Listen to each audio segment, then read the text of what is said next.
Hi hello ನಮಸ್ಕಾರ ಎಲ್ಲರಿಗೂ Mamata food ಕೋರ್ಟ್ಗೆ ಸ್ವಾಗತ. ನಾನು ಇವತ್ತು ನಾಟಿ ಸ್ಟೈಲಲ್ಲಿ ಒಂದು ವೆಜ್ ಪಲಾವ್ ಮಾಡ್ತಾಯಿದ್ದೀನಿ ಟಿಫನ್ಗೆ. ಬನ್ನಿ ನೋಡೋಣ ಹೇಗೆ ಮಾಡೋದು ಅಂತ.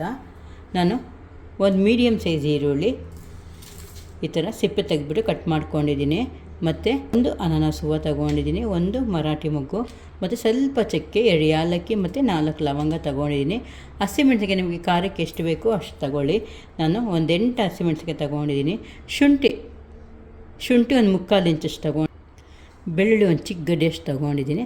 ಮತ್ತು ಒಂದು ಅರ್ಧ ಹಿಡಿಯಷ್ಟು ಪುದೀನ ಸೊಪ್ಪು ತೊಗೊಂಡಿದ್ದೀನಿ, 1 ಹಿಡಿಯಷ್ಟು ಕೊತ್ತಂಬರಿ ಸೊಪ್ಪು ತೊಗೊಂಡಿದ್ದೀನಿ. ಮತ್ತು ಕಾಯಿ 1-2 ಸ್ಪೂನಷ್ಟು ತೊಗೊಂಡಿದ್ದೀನಿ. ಇಷ್ಟು ಮಸಾಲೆ ನಾವು ಹುರ್ಕೋಬೇಕಾಗುತ್ತೆ. ಇದು ಒಗ್ಗರಣೆಗೆ ಪಲಾವ್ ಎಲೆ ತೊಗೊಂಡಿದ್ದೀನಿ ಸ್ವಲ್ಪ, ಮತ್ತು ಮರಾಠಿ ಮೊಗ್ಗು ತೊಗೊಂಡಿದ್ದೀನಿ, ಮತ್ತು ಒಂದು ಏಲಕ್ಕಿ ತೊಗೊಂಡಿದ್ದೀನಿ, ಕಪ್ಪು ಏಲಕ್ಕಿ, ಮತ್ತು ಒಂದು ಈರುಳ್ಳಿ ಸಣ್ಣದಾಗಿ ಕಟ್ ಮಾಡ್ಕೊಂಡಿದ್ದೀನಿ. ಒಂದು ಟಮಾಟೆ ಹಣ್ಣು ಈ ಥರ ಸ್ಲೈಸಾಗಿ ಕಟ್ ಮಾಡ್ಕೊಂಡಿದ್ದೀನಿ. ಮತ್ತು 1/4 ಕಪ್ ಆಗೋವಷ್ಟು ಮೊಸರು ತೊಗೊಂಡಿದ್ದೀನಿ. ಮತ್ತು ನಿಮ್ಮ ತರಕಾರಿ ನಿಮ್ಗೆ ಯಾವ್ದು ಇಷ್ಟನೋ ಆ ತರಕಾರಿ ನೀವು ಕಟ್ ಮಾಡ್ಕೊಂಡು ಇಟ್ಕೊಳ್ಳಿ. ನಾನು 1 ಗ್ಲಾಸ್ ಅಕ್ಕಿಗೆ ಮಾಡ್ತಾಯಿದ್ದೀನಿ, 1 ಪಾವ್ ಅಕ್ಕಿಗೆ ಮಾಡ್ತಾಯಿದ್ದೀನಿ. ಈಗ ಈ ಸ್ವಲ್ಪ ಮಸಾಲೆ ಹುರ್ಕೊಳ್ಳೋಣ. ನಾನು ಸ್ಟವ್ ಅಂಟಿಸಿ ಬಾಣಲೆ ಇಟ್ಟಿದ್ದೀನಿ. ಅಲ್ಲಿಗೆ 1-2 ಸ್ಪೂನಷ್ಟು ಎಣ್ಣೆ ಹಾಕ್ಕೊಳ್ಳೋಣ. ಎಣ್ಣೆ ಬಿಸಿಯಾಗಿದೆ, ಈರುಳ್ಳಿ ಹಾಕ್ಕೊಳ್ತಾ ಇದ್ದೀನಿ.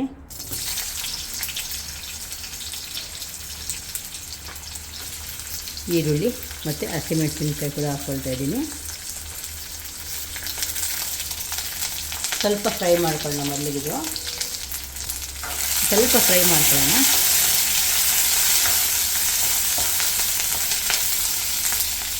ಈಗ ಬೆಳ್ಳುಳ್ಳಿ ಶುಂಠಿ ಕೂಡ ಹಾಕ್ಕೊಳ್ಳೋಣ. ಮತ್ತು ಮಸಾಲೆ ಸಾಮಾನು ನಾವೇನು ತಗೊಂಡಿದ್ವಲ್ಲ ಅದು ಹಾಕ್ಕೊಳ್ಳೋಣ. ಅನಾನಸ್ ಹೂವು, ಮರಾಠಿ ಮೊಗ್ಗು, ಏಲಕ್ಕಿ, ಚಕ್ಕೆ, ಲವಂಗ ಫ್ರೈ ಮಾಡ್ಕೊಳ್ಳೋಣ.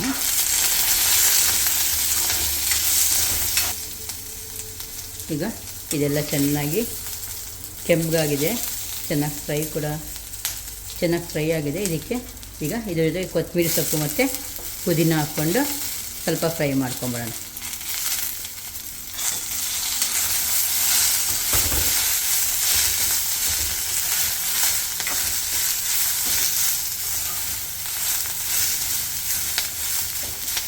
ಒಂದೆರಡು ನಿಮಿಷ ಫ್ರೈ ಆದಮೇಲೆ ನಾವು ಈಗ 1-2 ನಿಮಿಷ ಆಗಿದೆ, ನಾನು ಸ್ಟವ್ ಆಫ್ ಮಾಡ್ಕೊಳ್ತಾ ಇದ್ದೀನಿ.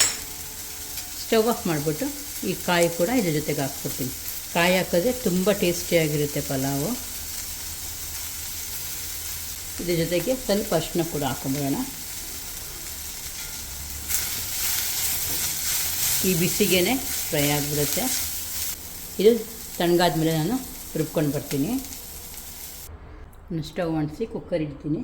ಕುಕ್ಕರ್ಗೆ ಒಂದು 50 ಗ್ರಾಮಷ್ಟು ಎಣ್ಣೆ ಹಾಕ್ಕೊಳ್ಳೋಣ.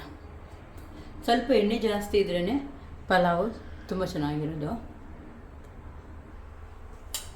ಎಣ್ಣೆ ಬಿಸಿಯಾಗಿದೆ. ಈ ಮಸಾಲೆ ಸಾಮಾನು ಏನು ತಗೊಂಡಿದ್ದೀವಿ ನಾವು, ಜೊತೆಗೆ ಈರುಳ್ಳಿ ಕೂಡ ಹಾಕ್ಕೊಳ್ತಾ ಇದ್ದೀನಿ. ಈರುಳ್ಳಿ ಸ್ವಲ್ಪ ಫ್ರೈ ಆಗಲಿ. ನಾನು ಕುಕ್ಕರ್ ಸ್ವಲ್ಪ ದೊಡ್ಡದೇ ಇಟ್ಟಿದ್ದೀನಿ, ಯಾಕಂದರೆ ಸ್ವಲ್ಪ ಅಗಲವಾಗಿದ್ರೇ ಅನ್ನ ತುಂಬ ಚೆನ್ನಾಗಾಗುತ್ತೆ, ಅದಕ್ಕೇ. ಈಗ ಈರುಳ್ಳಿ ಎಲ್ಲ ಫ್ರೈ ಆಗಿದೆಯಲ್ಲ, ಈಗ ತರಕಾರಿ ಹಾಕ್ಕೊಂಬರೋಣ. ಈಗ ತರಕಾರಿ ಸ್ವಲ್ಪ ಫ್ರೈ ಮಾಡ್ಕೊಳ್ಳೋಣ. ನಿಮಿಷ ಫ್ರೈ ಆಗಲಿ, ಕ್ರಂಚಿಯಾಗಿರುತ್ತೆ, ಚೆನ್ನಾಗಿರುತ್ತೆ. ಈಗ ತರಕಾರಿ ಎಲ್ಲ ಫ್ರೈ ಆಗಿದೆ. ಟೊಮ್ಯಾಟೊ ಹಾಕ್ಕೊಳ್ತಾ ಇದ್ದೀನಿ.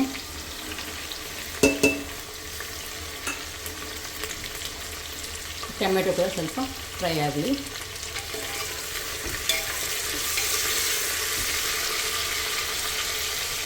ಈಗ ಟೊಮ್ಯಾಟೊ ಕೂಡ ಫ್ರೈ ಆಗಿದೆ.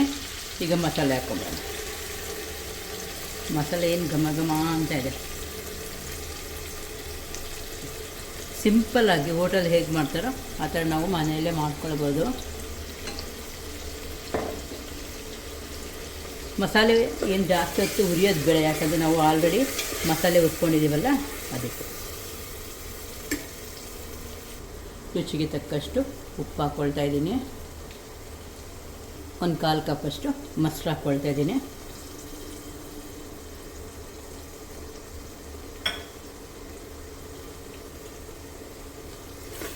ಎಲ್ಲ ಸತಿ ಮಿಕ್ಸ್ ಮಾಡ್ಕೊಂಬೋಣ.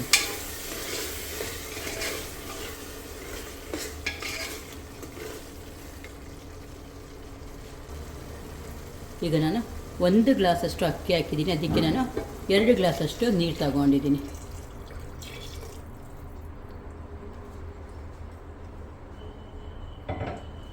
ಈಗ ಇದೆಲ್ಲ ಮಿಕ್ಸ್ ಮಾಡಿಬಿಟ್ಟು ಸ್ವಲ್ಪ ಕುದಿಯೋಕ್ಕೆ ಬಿಡೋಣ.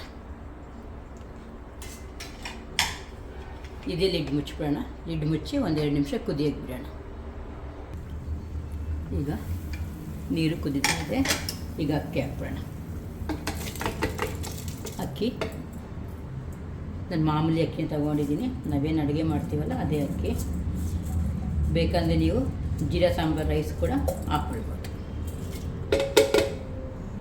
ಇವಾಗ ಚೆನ್ನಾಗೆಲ್ಲ ಒಂದು ಸತಿ ಮಿಕ್ಸ್ ಮಾಡ್ಕೊಳ್ಳಿ. ಮಿಕ್ಸ್ ಮಾಡಿಕೊಂಡು 1-2 ನಿಮಿಷ ಕುದಿಯೋಕ್ಕೆ ಬಿಡೋಣ. ಬೇಕಾದರೆ ಈಗ ನೀವು ಟೇಸ್ಟ್ ಮಾಡ್ಕೊಳ್ಬೋದು. ಈಗ ಉಪ್ಪು ಖಾರ ಎಲ್ಲ ಸರಿಯಾಗಿದೆಯಾ ಅಂತ ಟೇಸ್ಟ್ ಮಾಡ್ಕೋಬೇಕು. ಈಗ ನಾವು ಉಪ್ಪು ಚೆಕ್ ಮಾಡ್ಕೊಳ್ಬೋದು. ಈಗ ಇದೆಲ್ಲ ಒಂದು ಸರ್ತಿ ಮಿಕ್ಸ್ ಮಾಡಿಬಿಟ್ಟು ಕುಕ್ಕರ್ ಮುಚ್ಚಬೇಡ. ಕುಕ್ಕರ್ ಮುಚ್ಚಿ 1-2 ವಿಷಲ್ ತಗೊಂಡು ಆಫ್ ಮಾಡಿಬಿಡ.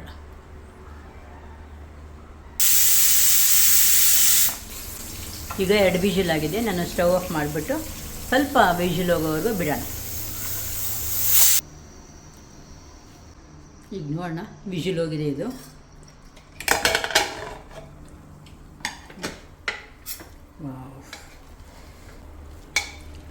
ಒಂದು ಸತಿ ಎಲ್ಲ ಈ ಥರ ಮಿಕ್ಸ್ ಮಾಡಿಬಿಡೋಣ. ಕುಕ್ಕರ್ ಓಪನ್ ಮಾಡಿಬಿಟ್ಟು ಈಗ ನಾನು ಸರ್ವ್ ಮಾಡ್ಕೊಳ್ತೀನಿ. ನಾಟಿ ಸ್ಟೈಲ್ ವೆಜ್ ಪಲಾವು ರೆಡಿ ಆಯಿತು ನೋಡಿ. ಬಿಸಿ ಬಿಸಿ ಇದೆ, ಹಾಗೆ ತಿನ್ಬೋದು. ಏನು ಮೊಸರು ಬಜ್ಜಿ ಏನು ಬೇಡ ಇದಕ್ಕೆ, ಅಷ್ಟು ಚೆನ್ನಾಗಿರುತ್ತೆ.